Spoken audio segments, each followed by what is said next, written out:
ಕಣ್ಣಿಗೆ ಸೂರ್ಯನ ಬೆಳಕು ಬಿದ್ದಾಗಲೇ ವಿಕ್ರಮ್ ಮೆಲ್ಲನೆ ತನ್ನ ಕಣ್ಣುಗಳನ್ನ ತೆರೆದಿತ್ತು. ಮೈ ಮುರುಗಿ ಎದ್ದವನು ಸುತ್ತಲೂ ಒಮ್ಮೆ ನೋಡ್ದ. ಆಗಲೇ ಅವನಿಗೆ ತಿಳಿತು ತಾನು ನಿನ್ನೆ ರಾತ್ರಿ ಬಾಲ್ಕನಿಯ ಕುರ್ಚಿಯಲ್ಲಿ ಕೂತು ನಿದ್ರಿಸ್ತಿರೋದು ಅಂತ. ತಲೆಯೆಲ್ಲ ಭಾರವಾದಂತ ಅನ್ನಿಸ್ತಿತ್ತು, ಯಾಕಂದರೆ ನಿನ್ನೆ ಅಷ್ಟೊಂದು ಮದ್ಯಪಾನ ಮಾಡಿದ್ದ. ಅವನ ಕಣ್ಣುಗಳು ನೆಲದ ಮೇಲಿದ್ದ ಖಾಲಿ ಮದ್ಯದ ಬಾಟಲಿಗಳತ್ತ ಹೋದವು. ಅವನು ಕೋಪದಿಂದ ಎದ್ದು ಬಾಲ್ಕನಿ ರೇಲಿಂಗ್ ಮೇಲೆ ಕೈಗಳನ್ನ ಬಲವಾಗೊತ್ತಿ ದೂರಕ್ಕೆ ನೋಡ್ತಾ ನಿಂತ. ದೀಕ್ಷಾಳ ಮುಖ ಅವನ ಮನಸ್ಸಿನಲ್ಲಿ ಮೂಡಿಬಂತು. ರೇಲಿಂಗ್ ಹಿಡಿದಿದ್ದ ಅವನ ಕೈಗಳು ಇನ್ನೂ ಹೆಚ್ಚು ಬಿಗಿಯಾದವು. ದೀಕ್ಷಾ, ನೀನು ಮಾತ್ರವೇ ನಾನು ನಿನ್ನೆ ಇಷ್ಟೊಂದು ಕುಡಿಯೋದಕ್ಕೆ ಕಾರಣ. ಅವಳೊಂದು ಪ್ರಶ್ನೆ, ಯಾಕೆ ನಾನು ಅವಳನ್ನ ಕರುಣೆ ಇಲ್ಲದೆ ತಳ್ಳಿಬಿಟ್ಟು ಹೋದೆ ಅಂತ. ಏನು ತಿಳಿಯದವಳಂತೆ ನಟಿಸ್ತಾಳೆ ಈ ವಿಕ್ರಮ್ನ ಮುಂದೆ ಅವಳ ಆಟ. ಮೂರ್ಖಳು. ಬೆಳಗ್ಗೆ ಆಫೀಸ್ಗೆ ಬಂದಿದ್ರು ವಿಕ್ರಮ್ನನ್ನ ಕಾಣದಿದ್ದಕ್ಕಾಗಿ ದೀಕ್ಷಾ ಬಹಳ ಆತಂಕದಲ್ಲಿದ್ಲು. ವಿಕ್ರಮ್ ಅವ್ರು ಯಾಕೆ ಬರಲಿಲ್ಲ? ನಿನ್ನೆ ತನ್ನ ಮೇಲೆ ಕೋಪಗೊಂಡು ಇಲ್ಲಿಂದ ಹೋದವರು ಮತ್ತೆ ಇಲ್ಲಿಗೆ ಬಂದೇ ಇಲ್ಲ. ಮನಸ್ಸಿಗೊಂದು ಸಮಾಧಾನವೇ ಇಲ್ವಲ್ಲ ದೇವ್ರೇ. ಅವಳು ಕ್ಯಾಬಿನ್ ಒಳಗಡೆ ಅತ್ತ ಇತ್ತ ಅಶಾಂತಿಯಿಂದ ಓಡಾಡಿದ್ಲು. ಆಗಾಗ ಬಾಗಿಲ ಕಡೆ ನೋಡ್ತಿದ್ಲು, ವಿಕ್ರಮ್ ಬರ್ತಿದ್ದಾರೆಯೇ ಎಂದು. ಸಂಕಟ ಮತ್ತು ಕೋಪ ತಡೆಯಲಾಗದಿದ್ದಾಗ ವಿಕ್ರಮ್ ಕುರ್ಚಿಯನ್ನು ನೋಡಿ ಬೈಯೋದಕ್ಕೆ ಶುರು ಮಾಡಿದ್ಲು. ಕಾಡು ಮನುಷ್ಯ, ದೆವ್ವ, ರಾಕ್ಷಸ, ತಾನು ಯಾರು ಅಂತ ಅವನ ತಿಳುವಳಿಕೆ. ಮನುಷ್ಯರನ್ನ ಬೆಂಕಿಯಲ್ಲಿ ಹಾಕಲಿಂದ ಹುಟ್ಟಿದ ವಸ್ತು. ಅದು ಹೇಗೆ ಕಣ್ಣಲ್ಲಿ ಸ್ವಲ್ಪನೂ ಕರುಣೆ ಇಲ್ವಲ್ಲ. ಬೇರೆಯವ್ರ ಮನಸ್ಸಿನ ಅರ್ಥ ಮಾಡ್ಕೊಳ್ಳೋ ಶಕ್ತಿಯೂ ಇಲ್ಲ. ಬರೀ ಅರ್ಚೋದು, ಬೆದರಿಸೋದು, ಪಾಠ ಮಾಡೋದು, ಇದಷ್ಟೇ ಅಲ್ವೇ ನಿನಗೆ ತಿಳಿದಿರೋದು? ಪ್ರೀತಿಸಲು ತಿಳಿದಿದೆಯಾ ನಿನಗೆ? ಎಲ್ಲಿ ಪ್ರೀತಿ ಅಂದರೆ ಏನು ಅಂತ ಗೊತ್ತೇ? ಎಲ್ಲಿ ಹೋಗಿ ಬಿದ್ದಿದ್ದಾನೋ ಇವನು. ಕೋಪದಿಂದಲೂ ಸಂಕಟದಿಂದಲೂ ಗೊಣಗ್ತಿದ್ದ ದೀಕ್ಷಾ ಇದ್ದಕ್ಕಿದ್ದಂತೆ ಹಿಂದೆ ಸರಿದಾಗ ಯಾವುದೋ ವಸ್ತುವಿಗೆ ತಗಲಿ ನಿಂತಲು. ಬೀಳಲು ಹೋದ ಅವಳ ಸೊಂಟವನ್ನು ಯಾರೋ ಹಿಡಿದಿದ್ದಾರೆ ಅಂತ ಸ್ಪರ್ಶದ ಅರಿವಾದಾಗ ಮೊದಲು ದಂಗಾದ್ಲು. ಆದರೆ ಆ ಸ್ಪರ್ಶ ಮತ್ತು ವಾಸನೆ ಅವಳಿಗೆ ಪರಿಚಿತವಾಗಿದ್ದರಿಂದ ಅವಳು ಅಲುಗಾಡದೆ ಅವನಿಗೆ ಅಂಟುಕೊಂಡು ನಿಂತಳು. ಅವನ ಕೈ ಅವಳ ಸೊಂಟದ ಮೇಲೆ ಇತ್ತು. ನನ್ನ ಬೈದು ಮುಗಿತಾ ದೀಕ್ಷಾ? ಆ ಧ್ವನಿಯೊಂದಿಗಿನ ಅವನ ಉಸಿರು ತನ್ನ ಕತ್ತಿನ ಹಿಂಭಾಗಲಕ್ಕೆ ತಗುಲಿದಾಗ ಅವಳ ಹೊಟ್ಟೆಯಲ್ಲಿ ಒಂದು ಮಿಂಚು ಹರಿದಂತಾಯಿತು. ಅಲುಗಾಡಲು ಕೂಡ ಸಾಧ್ಯವಾಗದೆ ಶಿಲೆಯಂತೆ ನಿಂತಿದ್ದ ಅವಳನ್ನು ತಿರುಗಿಸಿ ತನ್ನ ಎದುರಿಗೆ ನಿಲ್ಲಿಸಿದ. ವಿಕ್ರಮನ ಮುಖವನ್ನು ನೋಡಲು ಭಯವೋ ಅಥವಾ ನಾಚಿಕೆಯೋ ಅಂತ ದೀಕ್ಷಾ ಕಣ್ಣುಗಳನ್ನ ನೆಲಕ್ಕೆ ಹಾಕಿ ನಿಂತಳು. ಸ್ವಲ್ಪ ಸಮಯ ಕಳೆದರೂ ವಿಕ್ರಮ್ನಿಂದ ಯಾವುದೇ ಪ್ರತಿಕ್ರಿಯೆ ಇಲ್ಲ ಅಂತ ಕಂಡು ಕೂಡಲೇ ಅವಳು ಮೆಲ್ಲನೆ ತಲೆ ಎತ್ತಿ ನೋಡಿದ್ಲು. ಆಗಲೇ ಅವಳಿಗೆ ಆ ಸತ್ಯ ಅರ್ಥ ಆದದ್ದು. ವಿಕ್ರಮ್ ನಿಂತಿದ್ದ ಜಾಗದಲ್ಲಿ ಯಾರೂ ಇರಲಿಲ್ಲ. ಈಶ್ವರ, ಹಾಗಾದರೆ ನಾನು ಕನಸು ಕಣ್ಣ? ಇಲ್ಲ, ನಾನು ಬೀಳಲು ಹೋದಾಗ ನನ್ನ ಸೊಂಟ ಹಿಡಿದು ನಿಲ್ಲಿಸಿದ್ದು ವಿಕ್ರಮ್ ಸರ್ ಅಲ್ವಾ? ಇಷ್ಟೊಂದು ಬೇಗ ಎಲ್ಲಿ ಹೋದರು? ಓ, ಹುಚ್ಚು ಹಿಡಿತಿದೆ ನನಗೆ. ಹಾಗೆ ಇದ್ದಕ್ಕಿದ್ದಂತೆ ಹಿಂದಿನಿಂದ ಬೆರಳುಗಳ ಶಬ್ದ ಕೇಳಿ ದೀಕ್ಷಾ ಬೆಚ್ಚಿ ಬಿದ್ದು ತಿರುಗಿ ನೋಡಿದಾಗ ವಿಕ್ರಮ್ ತನ್ನ ಕುರ್ಚಿಯಲ್ಲಿ ಕೂತಿದ್ದಾನೆ. ಇವನೇನಾದರೂ ಮಾಂತ್ರಿಕನಾ? ಸ್ವಲ್ಪ ಮುಂಚೆ ನನ್ನ ಹಿಂದೆ ಇದ್ದವನು ಈಗ ಸೀಟ್ನಲ್ಲಿದ್ದಾನೆ. ನಿನ್ನಪ್ಪ ವಿಶ್ವನಾಥನ್ ಎದೆ ಮೇಲೆ. ಏನೋ ಅದು ಕೇಳಿದ ಕೂಡಲೇ ದೀಕ್ಷಾಳಿ ಕೋಪ ಬಂತು. ಅವಳು ಅವನನ್ನು ತೀಕ್ಷ್ಣವಾಗಿ ನೋಡಿ ತನ್ನ ಸೀಟಿನಲ್ಲಿ ಹೋಗಿ ಕೂತ್ಕೊಳ್ಳಲು ಹೋಗುವಾಗ, ಹೇಯ್, ಹೋಗಿ ಕೂತ್ಕೋಬೇಡ, ಇಲ್ಲ ಬಾ. ಅವಳು ಅವನ ಹತ್ರ ಹೋದ್ಲು. ಏನು, ನಿನಗೆ ತಲೆ ಸರಿ ಇಲ್ವಾ? ಏನಿಲ್ಲ, ನಿನಗೆ ಹುಚ್ಚು ಹಿಡ್ದಿದೆಯೇ ಅಂತ. ಹಲೋ ಮಿಸ್ಟರ್, ಇನ್ನು ನೀವು ನನ್ನ ಹುಚ್ಚಿ ಅಂತ ಕೂಡ ಮಾಡಬೇಕಾ? ಬಾಸ್ ಇಲ್ಲದ ಸಮಯದಲ್ಲಿ ಅವನು ಕುರ್ಚಿಯನ್ನು ನೋಡಿ ಒಬ್ಬಳೇ ಮಾತಾಡ್ತಿರೋ ನಿನ್ನನ್ನು ಹುಚ್ಚಿ ಎಂದೇ ಇನ್ನೇನು ಅನ್ಬೇಕು? ಈಶ್ವರ, ಇವನು ಎಲ್ಲವನ್ನ ನೋಡಿದಾನಾ ಮತ್ತು ಕೇಳಿಸ್ಕೊಂಡಿದ್ದಾನಾ? ಅಯ್ಯೋ, ನಾಚಿಕೇಡು. ನಿನ್ನ ನಾಟಕಗಳನ್ನ ನೋಡಿ ನಾನು ಸುಮ್ಮನಿರೋದು ನನಗೆ ಗೊತ್ತಿಲ್ಲ ಅಂತಲ್ಲ, ಬದಲಾಗಿ ನಾನು ಕ್ಷಮಿಸಿ ಬಿಡ್ತಿದ್ದೀನಿ ಅಷ್ಟೇ. ಆದರೆ ಮಿತಿ ಮೀರಿದ್ರೆ ಗೊತ್ತಲ್ಲ, ಸುಮ್ಮನೆ ನನ್ನನ್ನು ನೀನು ಕರೆದಂತೆ ರಾಕ್ಷಸನಾಗಿ ಮಾಡಬೇಡ. ಆಗಲೇ ಕಿಶೋರ್ ಮತ್ತೆ ಯಾವುದೋ ಫೈಲ್ ಹಿಡಿದು ಅಲ್ಲಿಗೆ ಬಂದ. ಅವನು ಫೈಲನ್ನು ವಿಕ್ರಮನಿಗೆ ನೀಡಿ ದೀಕ್ಷಾಳ ಜೊತೆ ಹರಟೆ ಹೊಡೆಯೋದಕ್ಕೆ ಶುರು ಮಾಡ್ದ. ದೀಕ್ಷಾ, ಇಂದು ಸಂಜೆ ನಾವೆಲ್ಲರೂ ಸೇರಿ ಸಮುದ್ರ ತೀರಕ್ಕೆ ಮತ್ತು ಆಮೇಲೆ ಒಂದು ಸಿನಿಮಾಕ್ಕೆ ಹೋಗ್ತಿದ್ವಿ. ನೀನು ಬರ್ತೀಯಾ? ಬಾ, ನಾವು ಮಜಾ ಮಾಡೋಣ. ಹಾಯ್, ಸಿನಿಮಾವಾ? ನಾನು ಸಿದ್ಧ ಕಿಶೋರಣ್ಣ. ಎಷ್ಟು ದಿನ ಆಯಿತು ಒಂದು ಒಳ್ಳೆ ಸಿನಿಮಾ ನೋಡಿ. ನಾನಂತೂ ಬರ್ತೀನಿ. ಹಾಸ್ಟೆಲ್ ವಾರ್ಡನ್ಗೆ ಒಮ್ಮೆ ಕರೆ ಮಾಡಿ ಹೇಳಬೇಕು, ತಡ ಆಗುತ್ತೆ ಅಂತ. ಆದರೆ ಇದೆಲ್ಲವನ್ನು ಕೇಳಿ ಫೈಲ್ ನೋಡ್ತಿದ್ದ ವಿಕ್ರಮನ ನರಗಳು ಬಿಗಿಯಾದವು. ಕಿಶೋರು ಹೊರಗೆ ಹೋದ ತಕ್ಷಣ, ದೀಕ್ಷಾ ಬಾ. ಈ ರಾಕ್ಷಸನಿಗೇನಾಗಿದೆ? ಮನುಷ್ಯ ನೆಮ್ಮದಿಯಿಂದ ಕೂತಾಗ ಕರೀತಾನೆ. ಏನು? ವಿಕ್ರಮ್ ಕೆಲವು ಫೈಲ್ಗಳನ್ನ ತೆಗೆದು ದೀಕ್ಷಾಳ ಮುಂದೆ ಹಾಕ್ತಾ, ಇವೆಲ್ಲ ಕೆಲವು ಮುಖ್ಯವಾದ ಫೈಲ್ಗಳು. ಇದನ್ನು ವಿವರವಾಗಿ ಓದಿ ಒಂದು ವರದಿಯನ್ನು ಇಂದೇ ನನಗೆ ನೀಡಬೇಕು. ಸರ್, ಇವತ್ತೇನಾ? ಅದು ಈಗಲೇ ಸಂಜೆ ಆಗ್ತಾ ಬಂತಲ್ಲ. ಅಂದಮೇಲಿಂದು ಇದನ್ನು ಮುಗಿಸೋದು ಹೇಗೆ? ಇದು ಸಾಧ್ಯ ಇಲ್ಲ ಸರ್. ಬಾಯಿ ಮುಚ್ಚು. ನನಗೆ ನಿನ್ನ ಮೂರ್ಖತನದ ವಿವರಣೆ ಬೇಡ. ನಾನು ಹೇಳಿದ್ದನ್ನು ಮಾಡು. ಇಂದು ರಾತ್ರಿ ಆದರೂ ಸರಿ ಇದರ ವರದಿ ನೀಡದೆ ಇಲ್ಲಿಂದ ಹೋಗ್ತೀನಿ ಅಂತ ಭಾವಿಸ್ಬೇಡ. ನಂತರ ಇನ್ನೂ ಹೆಚ್ಚು ಮಾತಾಡಲು ನಿಲ್ಲದೆ ದೀಕ್ಷಾ ಫೈಲ್ ಹಿಡಿದು ತನ್ನ ಸೀಟ್ನಲ್ಲಿ ಹೋಗಿ ಕೂತ್ಲು. ಮನಸ್ಸಿನಲ್ಲಿ ವಿಕ್ರಮ್ನನ್ನು ಬೈಯುತ್ತಾ ಅವಳದನ್ನು ಓದತೊಡಗಿದ್ಲು. ವಿಕ್ರಮ್ ಅವಳ ಪ್ರತಿಯೊಂದು ನಡೆಯನ್ನು ಗಮನಿಸ್ತಿದ್ದ. ಅವಳ ಕೆಲವು ತುಂಟಾಟಗಳನ್ನು ನೋಡಿದಾಗ ಗಂಭೀರವಾಗಿರೋ ತಾನು ಕೂಡ ನಗ್ತಿದ್ದೀನಲ್ಲ ಅಂತ ಅವನು ಅಚ್ಚರಿಯಿಂದ ಯೋಚಿಸ್ದ. ಆಗಾಗ ಗಡಿಯಾರದ ಕಡೆ ಸಮಯ ನೋಡ್ತಾ ಗೊಣಗ್ತಿರೋದನ್ನು ಕಂಡಾಗ ಏನೋ ಒಂದು ಕರುಣೆ ಉಂಟಾಯಿತು. ಅವಳು ಅವರ ಜೊತೆ ಹೋಗೋದನ್ನು ತಡೆಯಲು ತಾನೇ ಈಗ ಈ ಫೈಲ್ ಕೆಲಸ ಕೊಡ್ತಾ ಇರೋದು. ಆದರೆ ಯಾಕೆ? ಅವಳು ಹೋದರೆ ನನಗೇನು? ಅವಳು ಹೋಗಲಿ, ತಡೆಯೋದಕ್ಕೆ ಹೋಗಬೇಡ ಅಂತ ಅವನ ಮನಸ್ಸು ಅವನ ಜೊತೆಯೇ ವಾದ ಮಾಡ್ತಿತ್ತು. ದೀಕ್ಷಾ, ವಿಕ್ರಮನ ಕರೆಯಿಂದ ಫೈಲ್ ಹಿಡಿದು ತೂಕಾಡಿಸ್ತಿದ್ದವಳು ಪ್ರಜ್ಞೆಗೆ ಬಂದಳು. ಸರ್, ನಾನು ಇದ್ದಕ್ಕಿದ್ದಂತೆ ತಿಳಿದಂತೆ ಏನಾಯಿತು? 5 ಗಂಟೆ ಆಗಿದೆ, ಹೋಗೋದು ನೋಡು. ಸರ್, ಇದು ಪೂರ್ತಿ ಓದೋದಕ್ಕೆ ಸಾಧ್ಯ ಆಗಲಿಲ್ಲ. ಅದು ಅಲ್ಲಿಟ್ಬಿಡು, ಅಷ್ಟು ಸಾಕು. ಹಿಟ್ಲರ್ನ ಕೈಯಿಂದ ಸ್ವಾತಂತ್ರ್ಯ ಸಿಕ್ಕ ಸಂತೋಷದಲ್ಲಿ ಅವಳು ಬ್ಯಾಗ್ ತೆಗೆದುಕೊಂಡು ಕೆಳಗೆ ಓಡಿದ್ಲು. ಅವಳಿಗಾಗಿ ಕಿಶೋರ್, ಅಜಯ್, ಪೂರ್ಣಿ ಮತ್ತು ಅನು ಹೊರಗೆ ಕಾರ್ನಲ್ಲಿ ಕಾಯ್ತಾ ಇದ್ದರು. ದೀಕ್ಷಾಳಿಗೆ ಹೋಗಲು ಅನುಮತಿ ನೀಡಿದರೂ ವಿಕ್ರಮನ ಮನಸ್ಸು ಕಾರ್ ಮೋಡ ಮುಚ್ಚಿದಂತಿತ್ತು. ಆ ಸ್ಥಿತಿ ಕಂಡಿರಬೇಕು. ಆಕಾಶದಲ್ಲೂ ಕಾರ್ ಮೋಡಗಳು ಮುಚ್ಚಿಕೊಂಡ್ವು. ದೀಕ್ಷಾ ಕಚೇರಿಯಿಂದ ಹೊರಬರ್ತಿದ್ದಂತೆ ಜೋರಾದ ಮಳೆ ಭೂಮಿಯನ್ನು ಮತ್ತು ಅವಳನ್ನು ಸಮನಾಗಿ ನೆನೆಸ್ತು. ಒಂದು ಕ್ಷಣ ಅವಳು ಏನು ಮಾಡಬೇಕಂತ ತಿಳಿದೆ ಆ ಮಳೆಯಲ್ಲಿ ಹಾಗೆಯೇ ನಿಂತಳು. ಇದೇ ಸಮಯದಲ್ಲಿ ವಿಕ್ರಮ್ ಹೊರಬಂದ. ಮಳೆಯಲ್ಲಿ ನೆನೆದು ಮೈಗಂಟ್ಕೊಂಡು ಬಟ್ಟೆಯಲ್ಲಿ ನಿಂತಿರೋ ಅವಳನ್ನು ಕಂಡಾಗ ಅವನಿಗೇನೋ ಸಂಕಟ ಆಯಿತು. ಆದರೆ ತಕ್ಷಣವೇ ಹೊರಗೆ ಕಾರ್ನಲ್ಲಿ ಕೂತು ದೀಕ್ಷಾಳ ದೇಹವನ್ನು ಕಾಮದ ದೃಷ್ಟಿಯಿಂದ ನೋಡ್ತಾ ಇರೋ ಕಿಶೋರ್ನನ್ನು ಅವನು ಕಂಡ. ಅವನ ಕಣ್ಣಿನ ಆ ಕೆಟ್ಟ ನೋಟು ಕಂಡಾಗ ಆ ಕಣ್ಣುಗಳನ್ನೇ ಕಿತ್ತು ಹಾಕಬೇಕು ಅಂತ ವಿಕ್ರಮಗನ್ನಿಸ್ತು. ಹೆಣ್ಣನ್ನು ಕಾಮದ ಕಣ್ಣಿನಿಂದ ನೋಡೋ ನಿನ್ನಂಥವನಿಗೆ ಇಟ್ಟಿದ್ದೀನಿ ಮಗನೇ ಅಂತ ಮನಸ್ಸಲ್ಲಿ ಅಂದ್ಕೊಂಡು ವಿಕ್ರಮ್ ಬೇಗನೆ ದೀಕ್ಷಾಳ ಹತ್ರ ನಡೆದ. ಅವಳ ಹತ್ರ ಹೋಗಿ ತನ್ನ ಕೋಟನ್ನು ಕಳಚಿ ಅವಳ ಮೇಲೆ ಹೊದಿಸ್ದ. ದೀಕ್ಷಾ ತಲೆ ಎತ್ತಿ ನೋಡಿದಾಗ ತನ್ನ ಮೇಲೆ ಕೋಟ್ ಹಾಕ್ತಿರೋ ವಿಕ್ರಮ್ನನ್ನು ಕಂಡ್ಳು. ಆಗಲೇ ಅವಳಿಗೆ ಅರಿವಾಗಿದ್ದು ಮಳೆಯಲ್ಲಿ ನೆನೆದು ಸೀರೆ ಮೈಗಂಟ್ಕೊಂಡಿದೆ ಅಂತ. ಅವಳಿಗೆ ತುಂಬ ಸಂಕೋಚ ಆಯಿತು. ಅವಳು ಬೇಗನೆ ಆ ಕೋಟನ್ನು ಸೀರೆಯ ಮೇಲೆ ಧರಿಸಿದ್ಲು. ಕೃತಜ್ಞತೆಯಿಂದ ವಿಕ್ರಮ್ನನ್ನು ನೋಡಿದ್ಲು. ಆದರೆ ಅವನ ಮುಖ ಕೋಪದಿಂದ ಕೆಂಪಾಗಿತ್ತು. ದೀಕ್ಷಾಳಿಗೆ ಆ ನೋಟ ಕಂಡು ಭಯವಾಯಿತು. ಅವಳಿಗೆ ಅದರ ಅರ್ಥವೂ ತಿಳಿದಿತ್ತು. ಹಲವರು ತನ್ನ ದೇಹದ ಕಡೆ ಕೆಟ್ಟದಾಗಿ ನೋಡಿರಬಹುದು. ಅದಕ್ಕಾಗಿಯೇ ಆ ಮುಖದಲ್ಲಿ ಅಂತಹ ಕೋಪ ಬಂದಿದೆ ಅಂತ ಅವಳಿಗೆ ತಿಳಿಯಿತು. ಅವಳು ಮೆಲ್ಲನೆ ಅಲ್ಲಿಂದ ಮುಂದೆ ನಡೆಯುವಾಗ ವಿಕ್ರಮ್ನ ಕಾರು ಅವಳ ಮುಂದೆ ಬಂದು ನಿಂತಿತು. ದೀಕ್ಷಾ ಒಂದು ಕ್ಷಣ ವಿಕ್ರಮ್ನನ್ನೇ ನೋಡಿದ್ಲು. ಇನ್ನು ಇದಕ್ಕೆ ಹತ್ತಲು ನಿನ್ನಪ್ಪ ವಿಶ್ವನಾಥ್ ಒಂದು ಮೆರವಣಿಗೆ ಮಾಡಬೇಕಾ? ನಂತರ ಅವಳೇನೂ ಹೇಳದೆ ಕಾರು ಹತ್ತು ಕೂತ್ಲು. ಆಮೇಲೆ ಕಾರು ಹಾರದಂತ ಹೋಯಿತು. ವಿಕ್ರಮನ ಮನಸ್ಸೆಲ್ಲ ಕಿಶೋರ್ ದೀಕ್ಷಾಳನ್ನು ಕೆಟ್ಟದಾಗಿ ನೋಡಿದ್ದು ತುಂಬಿತ್ತು. ಅದನ್ನು ನೆನೆಯುವಾಗ ಅವನ ಕೈಗಳು ಸ್ಟೀರಿಂಗ್ ಮೇಲೆ ಬಿಗಿಯಾದವು.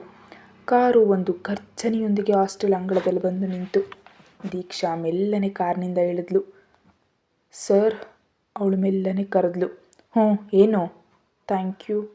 ಅವಳು ಹೇಳಿದ್ದನ್ನು ಪೂರ್ತಿ ಕೇಳಲು ನಿಲ್ಲದೆ ಅವನ ಕಾರ್ ತಕ್ಷಣವೇ ಅಲ್ಲಿಂದ ಹೊರಟು ಹೋಯಿತು. ಇವನೆಂಥ ಮನುಷ್ಯ ದೇವ್ರೆ! ಒಮ್ಮೆ ದೀರ್ಘವಾಗಿ ಉಸಿರು ಬಿಟ್ಟು ಅವಳು ಹಾಸ್ಟೆಲ್ ಒಳಗಡೆ ಹೋದ್ಲು. ತನ್ನ ರೂಮಿಗೆ ತಲುಪಿದ ಮೇಲೆ ಅವಳು ಕನ್ನಡಿಯ ಮುಂದೆ ಹೋಗಿ ನಿಂತಳು. ತನ್ನ ದೇಹಕ್ಕೆ ಅಂಟ್ಕೊಂಡಿರೋ ವಿಕ್ರಮನ ಕೋಟನ್ನು ಅವಳು ತನ್ನ ಎದೆಗೆ ಇನ್ನೂ ಸ್ವಲ್ಪ ಹತ್ತಿರ ಹಿಡ್ಕೊಂಡ್ಳು. ಅವನ ಸಾಮೀಪ್ಯ ತನ್ನ ಹತ್ತಿರವೇ ಇರುವಂತೆ ಅವಳಿಗೆ ಅನ್ನಿಸ್ತು. ಸ್ವಲ್ಪ ಸಮಯ ಹಾಗೇ ನಿಂತು ಅವಳು ಕೋಟನ್ನು ಕಳಚಿ ಒಮ್ಮೆ ಕೊಡವಿ ಹ್ಯಾಂಗರ್ನಲ್ಲಿ ಹಾಕಿದ್ಲು.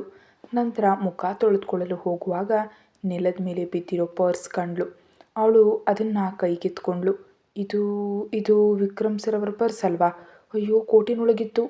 ಅವಳು ಮೆಲ್ಲನೆ ಅದನ್ನು ಕೈಗೆತ್ಕೊಂಡ್ಳು. ಅಷ್ಟರಲ್ಲಿ ಅದು ನೆಲಕ್ಕೆ ಬಿತ್ತು. ದೀಕ್ಷಾ ಅದನ್ನು ಮತ್ತೆ ಎತ್ತಲು ಬಗ್ದಾಗ ಆ ಪರ್ಸ್ ಒಳಗಿದ್ದ ಫೋಟೋ ಕಂಡು ಅವಳ ಕಣ್ಣುಗಳು ತುಂಬಿ ಬಂದವು. ಆ ಪರ್ಸ್ ಒಳಗೆ ತಂದೆ ತಾಯಿಯ ಫೋಟೋದೊಂದಿಗೆ ತನ್ನ ಫೋಟೋ ಕೂಡ ಇರೋದನ್ನು ಕಂಡು ದೀಕ್ಷಾ ದಂಗಾದ್ಲು. ತನ್ನ ಫೋಟೋ ಅದು ವಿಕ್ರಮನ ಪರ್ಸ್ನಲ್ಲಿ. ಇದು ಹೇಗೆ? ಇದು ತನ್ನ ಡೈರಿಯಲ್ಲಿದ್ದ ಫೋಟೋ ಅಲ್ವಾ? ಇದನ್ನು ವಿಕ್ರಮನೇ ತೆಗೆದುಕೊಂಡಿದ್ದ, ಇಲ್ದಿದ್ರೆ ಇದು ಈ ಪರ್ಸ್ಗೆ ಹೇಗೆ ಬಂತು ಅಂತ ದೀಕ್ಷಾಳ ಆಲೋಚನೆಗಳು ಹರಡಿದಂತಾದವು. ಇದೇ ಈ ಸಮಯದಲ್ಲಿ ಶಾಂತವಾದ ಸಮುದ್ರ ತೀರದಲ್ಲಿ ದೀಕ್ಷಾಳ ಬಗ್ಗೆ ಯೋಚಿಸ್ತಾ ಕೂತಿದ್ದಾನೆ ಕಿಶೋರ್. ಅವನ ಕಣ್ಣು ಮುಂದೆ ಮಳೆಯಲ್ಲಿ ನೆನೆದು ನಿಂತಿದ್ದ ದೀಕ್ಷಾಳ ರೂಪ ಮೂಡಿಬಂತು. ಬಹಳ ಸುಂದರವಾಗಿದ್ದಾಳೆ ಅಂತ ಅವನು ತಿಳಿಯದೆ ಹೇಳಿಬಿಟ್ಟ. ಹೇಳಿದ್ದಷ್ಟೇ ನೆನಪಿದೆ. ಅಷ್ಟರಲ್ಲೇ ಯಾರೋ ಒಬ್ಬರು ಬಲವಾದ ಒದೆಯಿಂದ ಅವನು ದೂರಕ್ಕೆ ಬಿದ್ದ. ಇದ್ದಕ್ಕಿದ್ದಂತೆ ನಡೆದ ದಾಳಿಯಿಂದ ಕಿಶೋರ್ ಗಾಬರಿಯಾದ. ತನ್ನನ್ನು ಯಾರು ಒದ್ದದ್ದು ಅಂತ ನೋಡಲು ತಲೆ ಎತ್ತಿದವನ ಮುಂದೆ ನಿಂತಿರೋ ರೂಪವನ್ನು ಕಂಡು ಭಯಗೊಂಡ.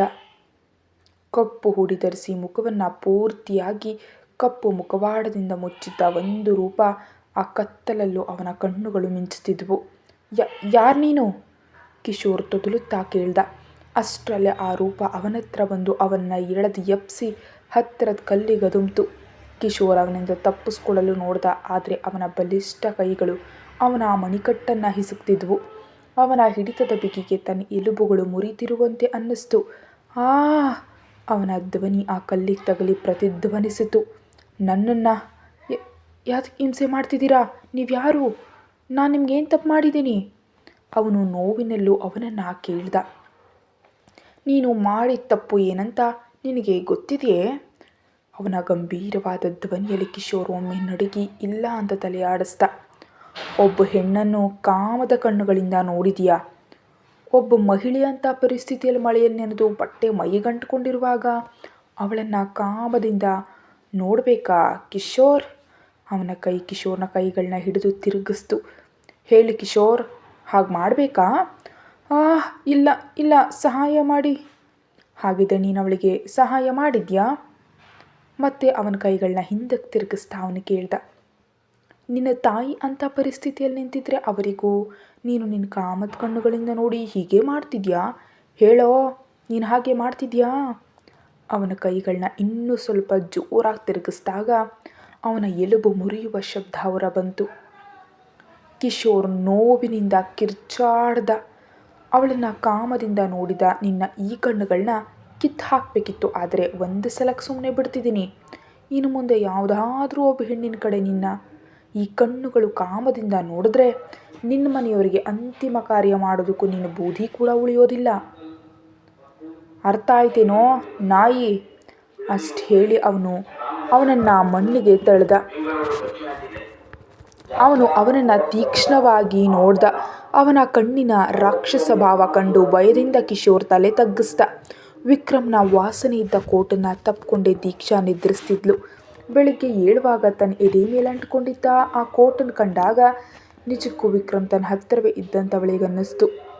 ಇಂದು ಆ ಕೋಟನ್ನು ವಾಪಸ್ ಕೊಡುವಾಗ ವಿಕ್ರಮ್ನ ಹತ್ರ ಕೇಳಲು ಸಾಕಷ್ಟು ಪ್ರಶ್ನೆಗಳನ್ನ ಅವನ ಮನಸ್ಸಿನಲ್ಲಿ ಸಿದ್ಧಪಡಿಸ್ಕೊಂಡಿದ್ಲು. ಎಲ್ಲವನ್ನ ನೆನೆದು ಒಂದು ಸಣ್ಣ ನಗೆಯೊಂದಿಗೆ ಅವಳು ಮುಖ ತೊಳೆಯಲು ಹೋದ್ಲು. ದೀಕ್ಷಾ ಕಚೇರಿಗೆ ಬಂದು ನೇರವಾಗಿ ತನ್ನ ಕ್ಯಾಬಿನ್ಗೆ ಹೋದ್ಲು. ದೇವ್ರೇ, ರಾಕ್ಷಸ ಇಂದು ಬೇಗ ಬಂದಿದ್ದಾನಲ್ಲ. ಮನಸ್ಸಿನಲ್ಲೇ ವಿಕ್ರಮ್ನನ್ನು ಬೈಯುತ್ತಾ ಅವಳು ಒಳಗೆ ಹೋದ್ಲು. Good morning sir. Good morning.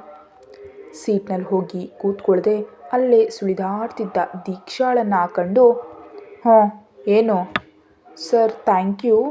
ನೆನ್ನೆ ಅಂಥ ಪರಿಸ್ಥಿತಿಯಲ್ಲಿ ನನ್ನನ್ನು ಕಾಪಾಡಿದ್ದಕ್ಕೆ. ಈಗೋ ಕೋಟು. ನಿನ್ನ ಧನ್ಯವಾದಗಳ ಅಗತ್ಯ ನನಗಿಲ್ಲ. ಆ ಜಾಗದಲ್ಲಿ ಬೇರೆ ಯಾವುದೇ ಹೆಣ್ಮಗಳಿದ್ರೂ ನಾನು ಅದನ್ನೇ ಮಾಡ್ತಿದ್ದೆ. ಆ ಕೋಟನ್ನು ಅಲ್ಲಿಟ್ಟು ಹೋಗಿ ನಿನ್ನೆ ಬಾಕಿ ಕೆಲಸ ಮುಗಿಸೋದು ನೋಡು. ಅವಳು ತನ್ನ ಕೈಯಲ್ಲಿದ್ದ ಪರ್ಸನ್ನು ಅವನ ಕಡೆ ಚಾಚಿದ್ಲು. ಇದು ಸರ್, ಕೋಟಲ್ಲಿತ್ತು. ಒಂದು ಕ್ಷಣ ಆ ಪರ್ಸ್ ಕಂಡು ಕೂಡಲೇ ಅವನು ಬೆಚ್ಚಿಬಿದ್ದ. ಆದರೆ ಅದನ್ನು ಮರೆಮಾಚಿ ಶಾಂತವಾಗಿ ಕೂತ. ಸರ್, ನಿಮ್ಮ ಪರ್ಸ್ನಲ್ಲಿನ ನನ್ನ ಫೋಟೋ. ನಿಲ್ಲಿಸು, ಅವನ ಧ್ವನಿಯಲ್ಲಿ ಮೊಳಗ್ತು. ದೀಕ್ಷಾ ಹೆದರಿ ಒಂದು ಹೆಜ್ಜೆ ಹಿಂದೆ ಇಟ್ಲು. ಮಿಸ್ ದೀಕ್ಷಿತಾ ವಿಶ್ವನಾಥ್, ನಿನ್ನ ಮೇಲಿನ ಪ್ರೀತಿ ಹೆಚ್ಚಾಗಿ ನಾನು ಅದನ್ನು ತೆಗೆದು ನನ್ನ ಪರ್ಸ್ನಲ್ಲಿ ಇಟ್ಕೊಂಡಿದ್ದಲ್ಲ ಆ ಫೋಟೋ. ನನಗದು ನನ್ನ ರೂಮಿನ ನೆಲದ ಮೇಲೆ ಸಿಕ್ತು. ಎಲ್ಲೋ ಹೋಗುವ ಅವಸರದಲ್ಲಿ ನಾನು ಅದನ್ನು ಪರ್ಸ್ ಒಳಗೆ ಇಟ್ಟುಬಿಟ್ಟೆ.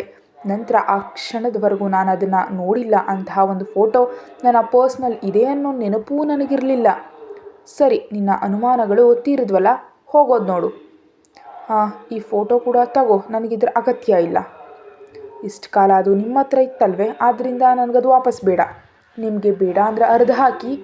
ಅಷ್ಟು ಹೇಳಿ ಅವಳು ತನ್ನ ಸೀಟ್ನಲ್ಲಿ ಹೋಗಿ ಕೂತ್ಕೊಂಡ್ಳು. ಮನಸ್ಸಿಗೆ ಒಂದು ರೀತಿ ನೋವಾಯಿತು ಆ ಕ್ಷಣ. ವಿಕ್ರಮ್ ಅವಳನ್ನೇ ನೋಡ್ದ. ಅವಳು ಇತ್ತ ಗಮನಿಸ್ತಿಲ್ಲ ಅಂತ ಖಚಿತಪಡಿಸ್ಕೊಂಡು ಆ ಫೋಟೋವನ್ನು ಮತ್ತೆ ಪರ್ಸ್ ಒಳಗಡೆ ಇಟ್ಕೊಂಡ. ನಂತರ ಯಾವುದೋ ಫೈಲ್ನಿಂದ ಇನ್ಯಾರದ್ದೋ ಫೋಟೋ ಕೈಗೆ ತೆಗೆದುಕೊಂಡು ಅವಳನ್ನು ಕರೆದ. ದೀಕ್ಷಾ, ಅವಳು ತಿರುಗಿ ನೋಡಿದ್ಲು. ನಿನ್ನ ಫೋಟೋ ಅರಿಯೋದಕ್ಕಿಂತ ಸುಟ್ಟು ಹಾಕೋದು ಒಳ್ಳೆಯದು, ಪೂರ್ತಿಯಾಗಿಲ್ಲ ಆಗತ್ತೆ. ಅಷ್ಟು ಹೇಳಿ ಕೈಯಲ್ಲಿದ್ದ ಲೈಟರ್ ಆನ್ ಮಾಡಿ ಆ ಫೋಟೋವನ್ನು ಬೆಂಕಿಗೆ ಹಾಕ್ತ. ದೀಕ್ಷಾ ಒಂದು ರೀತಿಯ ಭಾವರಹಿತಳಾಗಿ ಅವನನ್ನು ನೋಡಿದ್ಲು. ಕಣ್ಣುಗಳು ತುಂಬಿ ಬಂದಿದ್ದವು. ಆದರೆ ತಕ್ಷಣವೇ ಆ ಕಣ್ಣುಗಳನ್ನ ಒರೆಸ್ಕೊಂಡು ಅವಳು ಗಾಳಿಯಂತೆ ಅವನ ಬಳಿ ಬಂದು ಅವನ ಕಾಲರ್ ಹಿಡಿದು ಅಲುಗಾಡಿಸಿದ್ಲು.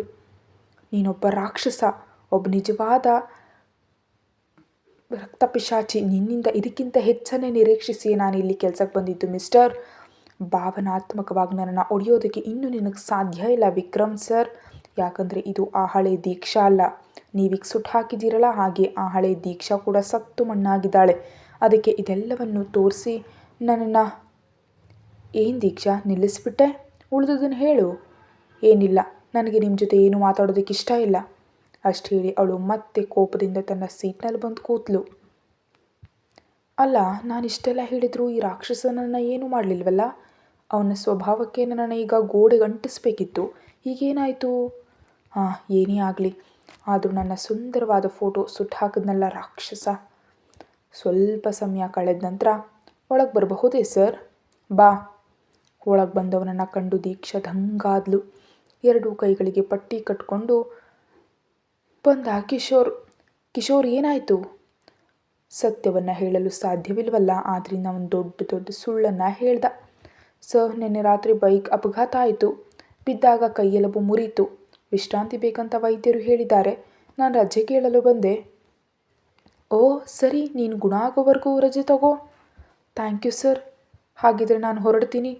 ವಿಕ್ರಮ್ಗೆ ಅಷ್ಟೇ ಹೇಳಿ ಆ ರೂಮ್ನಲ್ಲಿ ದೀಕ್ಷಾ ಎಂಬ ಒಬ್ಬಳು ಇದ್ದಾಳೆ ಅಂತ ನೋಡದೆ ಅವನಲ್ಲಿಂದ ಹೊರ ಬಂದ. ಕಿಶೋರಣ್ಣ, ಇವ್ರ್ಯಾಕೆ ನಮ್ಮನ್ನೇನು ಗಮನಿಸದೆ ಹೋಗ್ತಿದ್ದಾರಲ್ಲ?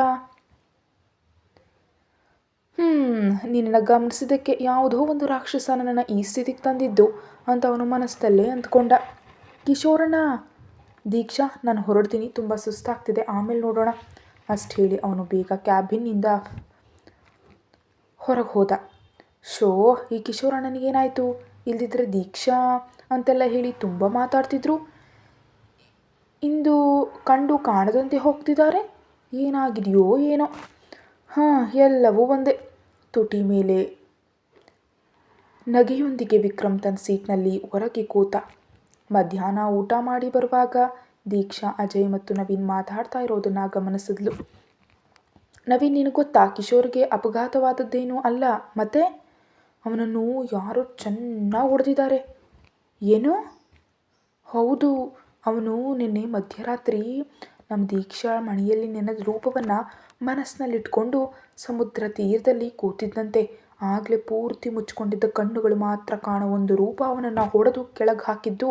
ಅವನ ಕೈಯ ಎಲುಬು ಮುರಿದದ್ದು ಆ ವ್ಯಕ್ತಿ ಹಿಡಿದಿದ್ದಕ್ಕೆ. ಲೇ ಅಜ್ಜು, ಅವನು ಯಾಕೆ ಅವನನ್ನು ಹೊಡೆದ?